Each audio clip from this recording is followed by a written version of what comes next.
When people talk about Danganronpa controversies, the conversation usually stays pretty shallow.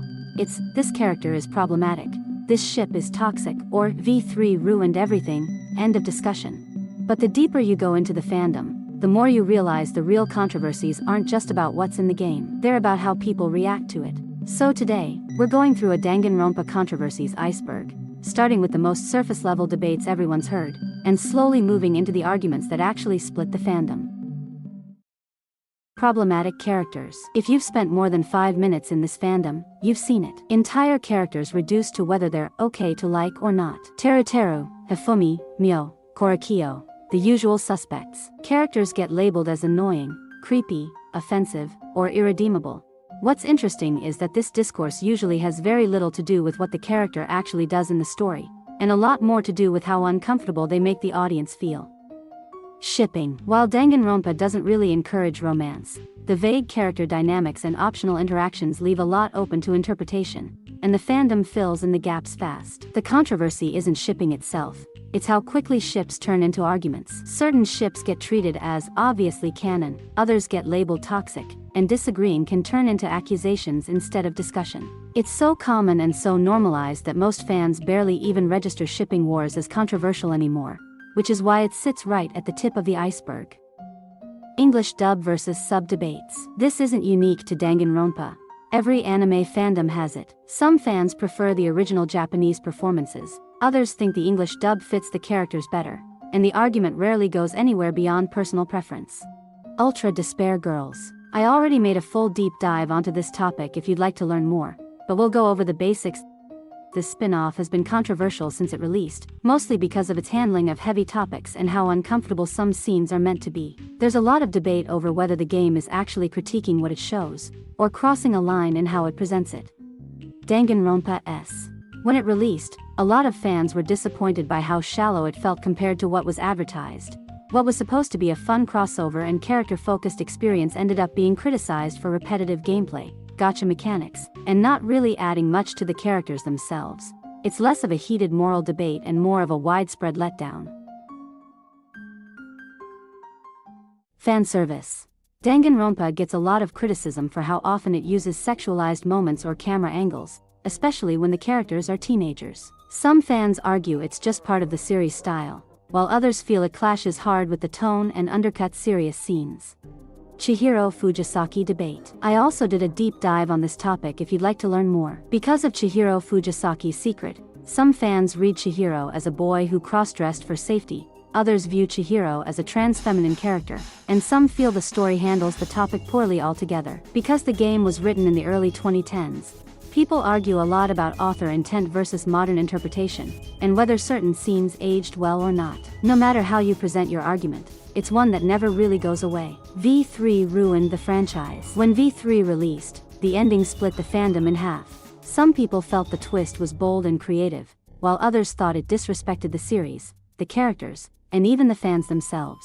Arguments usually boil down to whether the ending enhances the story or completely undermines everything the series built up until that point. Junko being overused. Between Trigger Happy Havoc, Goodbye Despair, the animes, and multiple side materials, a lot of fans felt like the series relied on her too much instead of exploring new antagonists. People like the consistency, others think it made the story predictable and limited how creative later plots could be. Monokuma fatigue. Some fans feel like Monokuma has been used so much as the series mascot that he stopped being threatening and just became a franchise logo. Others argue it's like complaining that Nintendo uses Mario. He's the face of the brand, of course he's everywhere. Korekiyo discourse. A lot of the controversy comes from how his backstory is presented, handles his trauma, and the way the narrative frames his actions in Chapter 3. Some fans argue the writing is intentionally disturbing and plays into horror themes, while others feel like the story treats everything too lightly or turns it into shock value. Because so much of his characterization is tied to uncomfortable topics, people either analyze him deeply, avoid the conversation entirely, or get into full arguments over what the game was trying to say. And it ends up turning into a weird argument, since we're well aware of Danganronpa's past of not caring enough to write characters respectfully, or using disturbing themes for shock value. Of minors. Danganronpa has been criticized for how often it uses suggestive jokes, scenes, or camera angles involving teenage or even child characters. Some fans see it as exaggerated anime humor, while others feel it crosses a line and clashes with the tone of the story. The debate usually centers on whether these moments are meant to be satire, shock value, or just poor writing decisions, and whether they were ever appropriate to include in the first place. Chapter 3 Curse. In every main game, Chapter 3 ends up being the most controversial chapter because the double murder format usually leads to rushed motivations, awkward pacing, or character deaths that feel random instead of meaningful.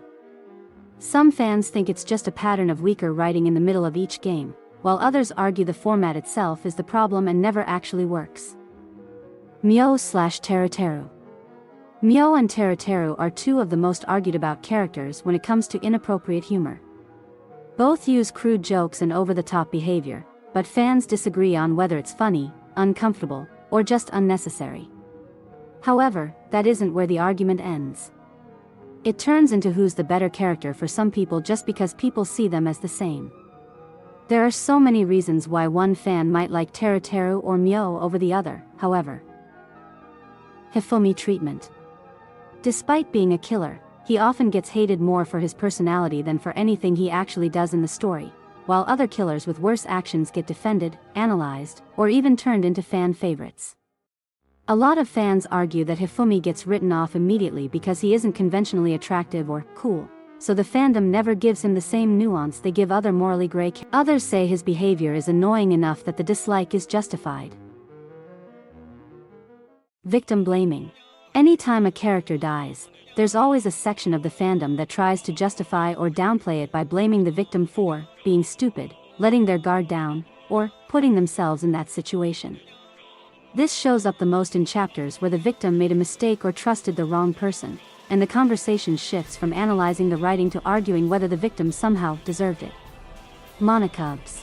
A lot of fans see the Monocubs as one of the weakest additions in V3, mostly because their humor can feel repetitive, loud, or tonally off.